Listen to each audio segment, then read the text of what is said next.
Undercover boss saw black cook cutting meat at 3 a.m. and discovered why she didn't go to college. The sharp sound of the knife against the cutting board echoed through the empty restaurant like a relentless metronome. Thack, thack, thack. Each precise stroke, each perfect cut, executed with an accuracy that bordered on artistry. David Mitchell adjusted his janitor's cap and peered through the crack in the kitchen door. There she was, Keisha Williams, 34, cutting 50 pounds of beef at 3 a.m. on a Tuesday, alone in the restaurant he himself had founded 15 years ago. Her hands moved with mesmerizing dexterity. There was no rush, no waste. Each movement calculated with the expertise of someone who had turned necessity into mastery. David wondered how on earth a woman with such technical skill had ended up there, working the early shift at his restaurant in Cleveland. Shit, Keisha muttered, pausing for a second to wipe a bead of sweat from her forehead with the back of her gloved hand. Her eyes closed briefly, and David caught something in that expression. It wasn't ordinary fatigue. It was the weight of someone carrying more than they should. Over the past 6 months disguised as cleaning employee David had noticed strange patterns at the Golden Fork.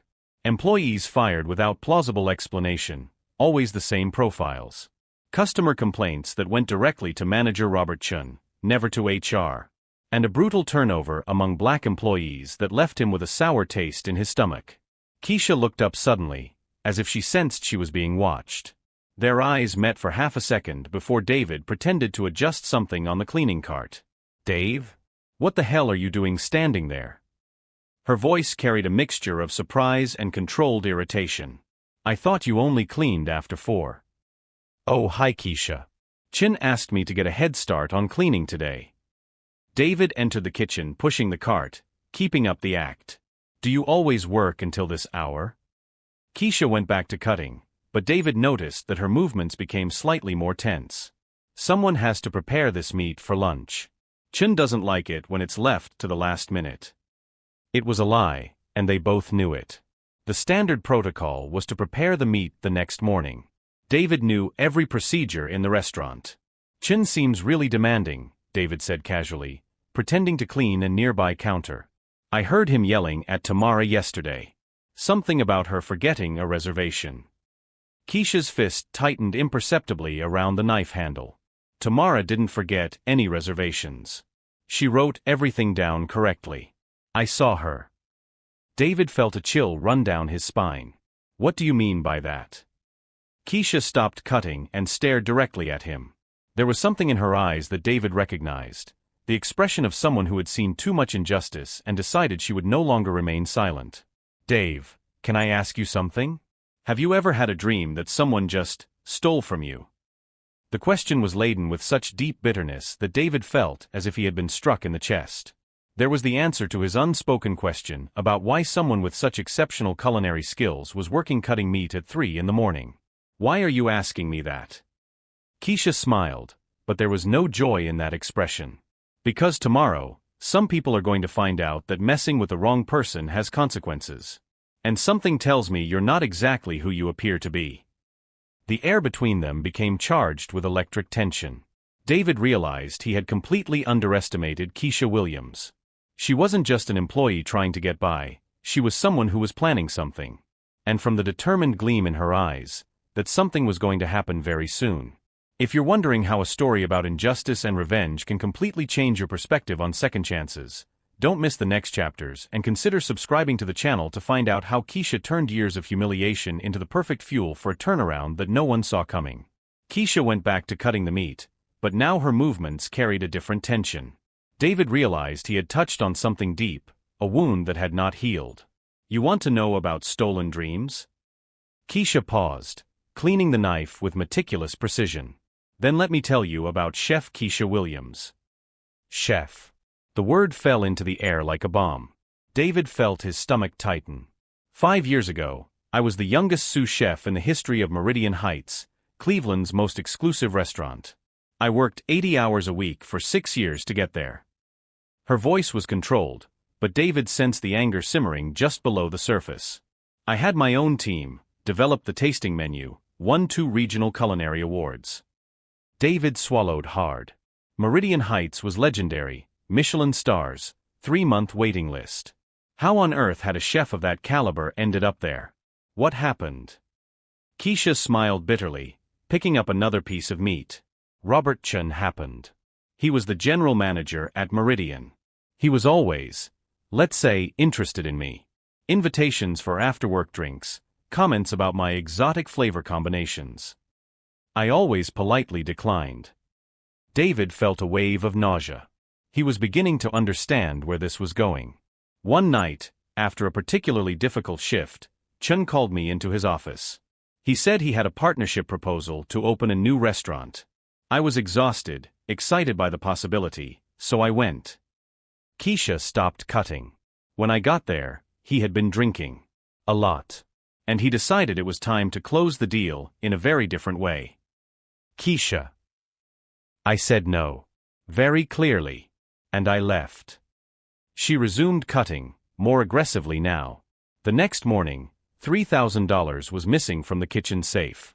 Chen told the cameras that I had been alone in the kitchen the night before, checking inventory. David clenched his fists. He framed you. Worse than that.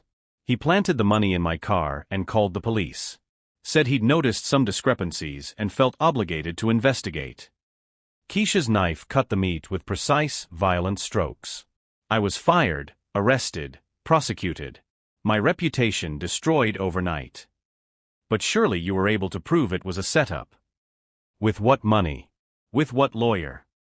Keisha laughed humorlessly. Do you think a 29-year-old black chef can fight a white man with connections throughout the industry?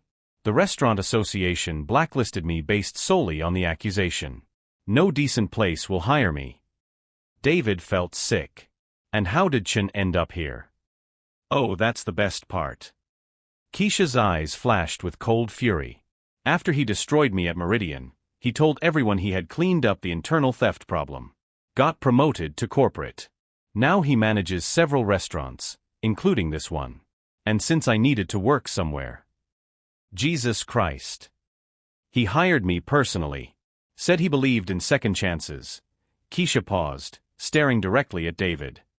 Do you know what it's like to work every day for the man who destroyed your life? Watching him treat other black employees exactly the same way he treated me? Seeing the pattern repeat. David thought of Tamara, of the reservation that mysteriously disappeared, of the sudden firings of black employees. Chen was using the same playbook. Why do you stay? Why don't you look for another job? Because. Keisha's voice dropped to a whisper. Sometimes you have to stay close to your enemy to destroy him properly. The air between them became electric. David realized he had completely underestimated the situation. Keisha wasn't just an employee surviving injustice. She was a professional with devastating skill sets planning something big. Dave, Keisha studied him with piercing eyes. You seem different from the other maintenance guys.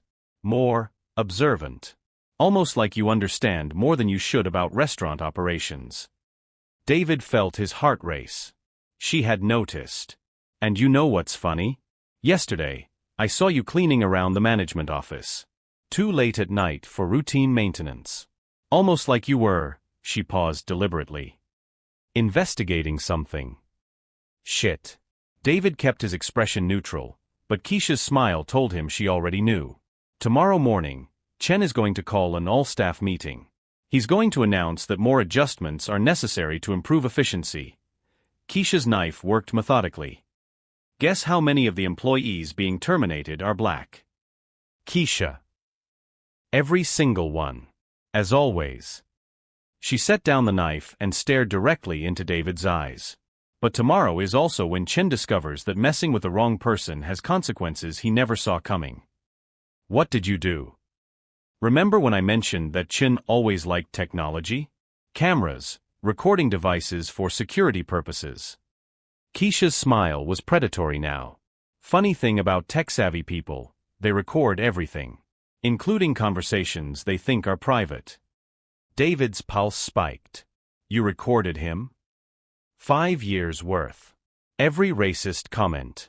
Every sexual advance. Every time he planted evidence or fabricated stories.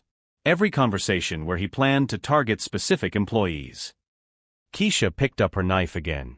Amazing what people say when they think nobody's listening. Holy shit. But recordings alone aren't enough. Need corroborating evidence. Financial records. Email trails. Personnel files. Keisha studied David carefully. Unless, of course, someone with access to corporate records happened to be helping. David realized she had been testing him this entire time. Keisha knew exactly who he was. How long have you known? Since day 2. Real maintenance guys don't examine prep stations like you do. Don't understand cost-efficiency ratios. And definitely don't have manicured hands. Keisha chuckled. Plus, Jennifer from corporate called last week asking about employee satisfaction surveys. Mentioned they were considering sending someone to assess workplace culture. David stared at her, speechless. So Mr. Hayes, Keisha said casually, using his real name. The question is, are you here to cover up Chen's discriminatory practices, or are you actually interested in justice? The kitchen fell completely silent except for the distant hum of the refrigerator. David realized that this moment would define everything, whether justice would be served or whether another cover-up would protect predators in positions of power. Each new discovery about Chen's systematic racism only strengthened Keisha's resolve, but what corporate executives didn't understand was that every act of discrimination had been meticulously documented by someone who understood exactly how to destroy them using their own methods against them. David looked at Keisha for a long moment before finally nodding. 5 years of collecting evidence is impressive. But you're right, recordings alone aren't enough. You're going to need someone with access to corporate files. Good thing I'm talking to the CEO then. Keisha's smile was calculating. The question is, are you willing to actually do something about Chen, or are you just another corporate executive protecting your own interests? Chen is a liability to my company. If he's systematically discriminating against employees, that's a lawsuit waiting to happen. David paused. Plus, what he did to you, that's unforgivable. Keisha studied him carefully. Okay then. But I need guarantees that this won't be just another corporate cover-up where Chen gets transferred to another location with a golden parachute. I want him destroyed completely. Professionally and personally. David's voice carried a cold determination that surprised even himself. But we need to be smart about this. One wrong move and he could destroy evidence, claim harassment, flip the narrative. Already thought of that. Keisha pulled out her phone, scrolling through folders. Remember when I mentioned that Chen likes technology? He installed recording devices in the management office for security.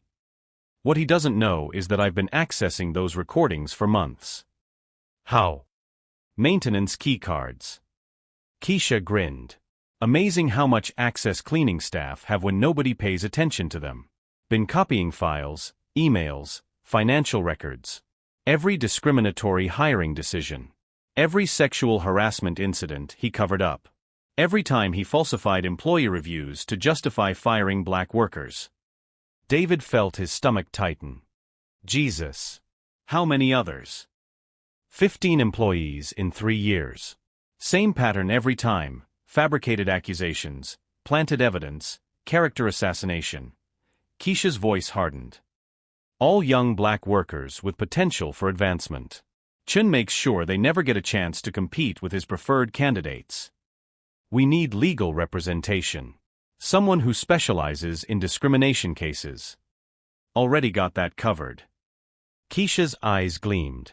Remember Tamara, the girl who got fired over a missing reservation? Her brother Marcus is an employment lawyer. Good one. Been building the case for weeks, just waiting for the right moment to strike. David raised an eyebrow. You've been planning this for how long? 3 years. Since Chen hired me back, thinking he could humiliate me indefinitely.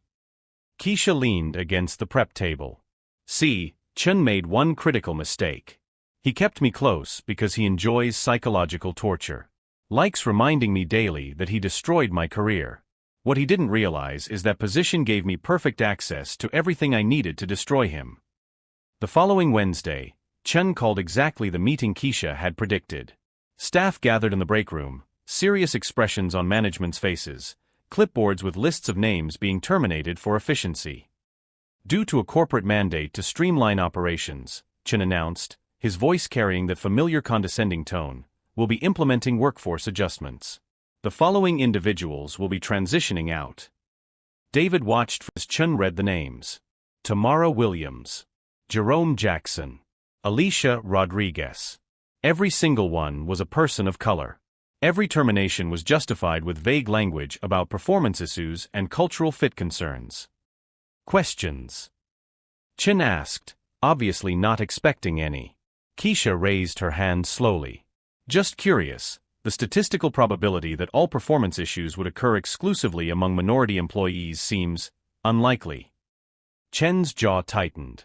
Ms. Williams, performance evaluations are based on objective metrics. Personal characteristics do not factor into business decisions. Of course not, Keisha replied sweetly. Just an interesting pattern. Almost like someone was specifically targeting certain demographics. That's enough, Chen snapped. If you have concerns about management decisions, there are proper channels for complaints. Actually, I already filed through proper channels, Keisha said calmly. 3 weeks ago. With the Ohio Civil Rights Commission. Case number 2023-4847. The room fell completely silent. Chen's face went pale, then red. What exactly are you implying? Not implying anything. Stating facts. Keisha stood up. Discrimination is illegal, Chen.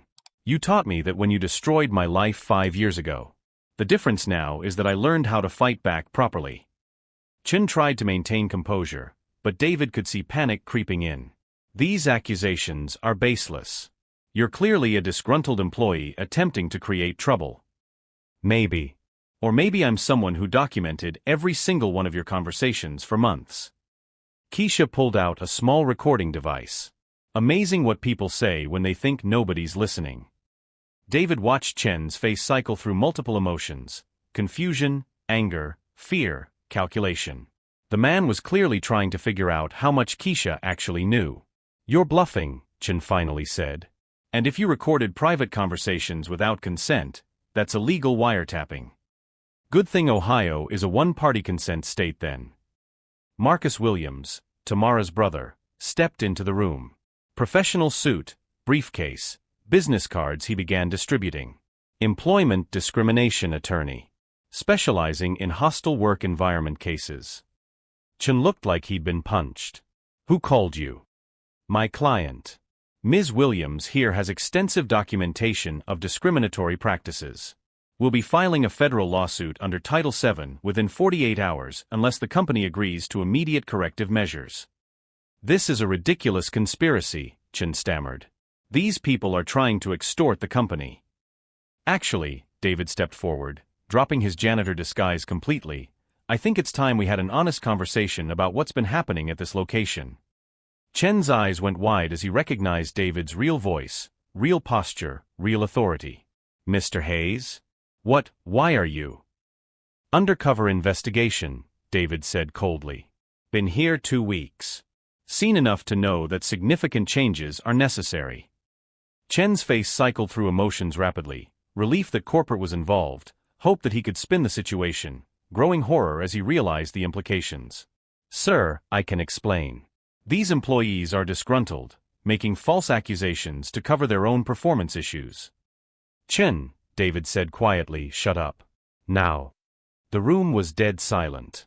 David could feel energy shifting, power dynamics realigning in real time. Keisha, how much evidence do you actually have? Everything, she replied simply. Financial records showing discriminatory hiring patterns. Email trails planning terminations based on racial profiling. Recordings of Chun making explicitly racist statements about employees. Documentation of sexual harassment incidents he covered up to protect certain managers. Chin looked desperate now. Those recordings are taken out of context. Private conversations meant to. To what? Keisha interrupted. Planning how to get rid of those people who don't fit the restaurant's image? Discussing which employees are too uppity for their position? Joking about how black workers are naturally lazy and need constant supervision. David watched Chin realize that his entire world was about to collapse. Marcus, David turned to the lawyer, what are you looking for in a settlement? Full reinstatement for all terminated employees with back pay. Comprehensive anti-discrimination training for all management. Third-party oversight of hiring practices. And resignation of any management personnel involved in discriminatory actions. Chen's voice cracked. You can't seriously believe these accusations. I've given 5 years to this company. My reviews are exemplary. Your reviews are exemplary because you've been covering up your own misconduct, David replied. But that ends now. For the first time in 5 years, Keisha Williams smiled with genuine satisfaction. Not because she was about to destroy someone, but because justice was finally within reach. Chen had spent years believing he could abuse power without consequences, never imagining that some of his victims were meticulously documenting every crime, building an airtight case that would permanently end his ability to harm others. David watched Chen's face transform in real time, from initial arrogance to confusion, then pure panic. The man who had destroyed so many lives was finally realizing that his own lies were coming back to haunt him. Mr. Hayes, Chen stammered, trying to regain control. These are serious allegations based on misinterpretations of private conversations taken out of context. Context. Keisha laughed, but there was no humor in that sound. Marcus, can you share the context of the March 15th recording? The one where Chen discusses with the assistant manager how to get rid of problematic employees. Marcus opened his briefcase and turned on a small speaker. Chen's voice echoed through the room, clear and unmistakable. These blacks are all the same, lazy, always complaining about discrimination when they're just incompetent. We need to clean house, but do it smart. Nothing too obvious. The silence that followed was deafening. Chen turned pale as a sheet. That was a private conversation. That took place in the workplace during business hours, David interrupted coldly. Continue, Marcus. This one is from September 8th. Chen discussing Keisha Williams specifically with the HR director. The next recording was even worse. The black ex-chef? She still thinks she's somebody. I need to break her pride once and for all. I'll give her more and more degrading tasks until she leaves on her own. And if she complains, we'll make something up about her performance. David felt physically sick. Chen wasn't just discriminatory, he was sadistic. No, Chen stammered, beads of sweat forming on his forehead. You're misinterpreting this. I never acted on these comments. Oh really? Keisha smiled predatorily. Marcus, show him the emails. Marcus projected messages onto the wall using a small projector. Email after email from Chen instructing HR to find reasons to fire specific employees, all of them black or Latino. Detailed instructions on how to fabricate negative evaluations. Guidance on how to document non-existent infractions. And here Marcus pointed to an email exchange from 2 months ago, Chen specifically instructing how to eliminate Keisha without causing legal problems. Chen tried to get up from his chair, but his legs failed him. You can't use this. It's company property. Confidential information. Mr. Chen, David stood up, his voice laden with icy authority. As CEO of this company, I formally authorize the use of any evidence of discriminatory behavior. In fact, I insist on it. And as your attorney, Marcus added, I inform you that we have already filed complaints with the State Civil Rights Commission, the Federal Department of Justice, and the Equal Employment Opportunity Commission. The case is already under federal investigation. Chen looked like a cornered animal. This is a conspiracy. You're trying to destroy me based on misunderstandings. Misunderstandings? Keisha slowly approached him. Did you call it a misunderstanding when you planted money in my car? When you ruined my career? When you forced me to work as your personal maid for 5 years? Keisha, Chen tried a conciliatory tone. No, she raised her hand. Now you listen to me. For 5 years, you thought you had broken me. That I was just a ruined black woman you could humiliate whenever you wanted. Chen tried to interrupt, but David gestured for him to remain silent. What you didn't know, Keisha continued, is that every humiliation, every degrading task, every racist comment gave me more fuel, more evidence, more determination. Marcus pulled out another document. Here we have Chen's bank records for the last 3 years. Interesting how your salary doubled during the exact same periods when black employees were fired and replaced by less qualified candidates who accepted lower salaries. That's, Chen began. Corporate fraud, David finished. You were receiving bonuses for optimizing costs through discriminatory practices. That's a federal crime, Chen. Marcus's phone rang. He answered briefly, then smiled. They're here. Federal agents are in the lobby. Arrest warrant for systemic racial discrimination, corporate fraud, and obstruction of justice. Chen staggered to his feet. This can't be happening. I have a family. I have a reputation. Had, Keisha corrected softly. Just like I had a brilliant career until you decided to destroy it. 2 federal agents entered the room. Robert Chen. Yes, Chen whispered. You are under arrest for violations of federal civil rights. You have the right to remain silent. As Chen was handcuffed, David turned to the employees still present. Effective immediately, all employees terminated in recent discriminatory practices will be reinstated with full back pay. Keisha Williams is appointed head chef of this unit, with full authority over hiring and training. Chen paused at the door, looking back one last time. Keisha, you don't understand. I was just protecting company standards.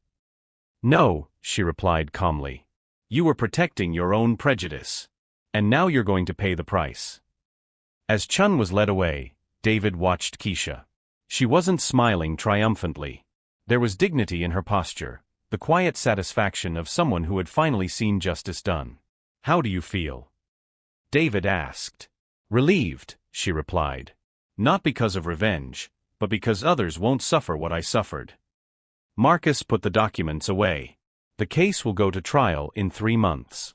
With this evidence, he could get up to 15 years in prison. For the first time in 5 years, Keisha Williams smiled with genuine peace of mind.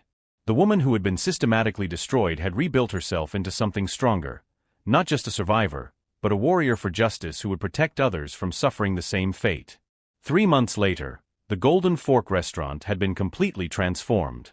Under Keisha's leadership as head chef, the Cleveland location had the best reviews in the entire chain.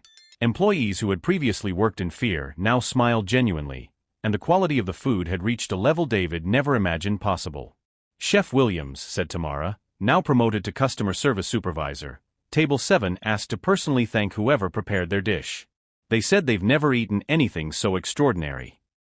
Keisha smiled, wiping her hands on her apron. Tell them I appreciate it, but the secret isn't just in the technique. It's in cooking with respect, for the ingredients, for the team, for the customers. David watched everything from his office, reviewing the impressive numbers. Sales had grown 40%, employee turnover had dropped to almost 0, and online reviews were uniformly excellent. More importantly, not a single complaint of discrimination had been filed since Chen's departure. The phone rang. It was Marcus Williams, who now served as diversity consultant for the entire Harvest and Hearth chain. David, I have news about Chen. The trial ended yesterday. 8 years in federal prison, plus 5 years of probation. And he had to pay $500,000 in damages to the employees he harmed. And his reputation? Completely destroyed. No restaurant in the industry will hire him. He's working as a supermarket stalker, trying to pay off his legal debts. David hung up and went down to the kitchen. Keisha coordinated dinner with the precision of a conductor, every movement calculated, every instruction clear. It was impossible to imagine that just months ago she was cutting meat alone at 3 in the morning, humiliated and invisible. Chef, David approached during a break in service. Mr. Hayes. How can I help you? Actually, I came to thank you. This unit has become the benchmark for our network. Employees from other cities are asking to be transferred here.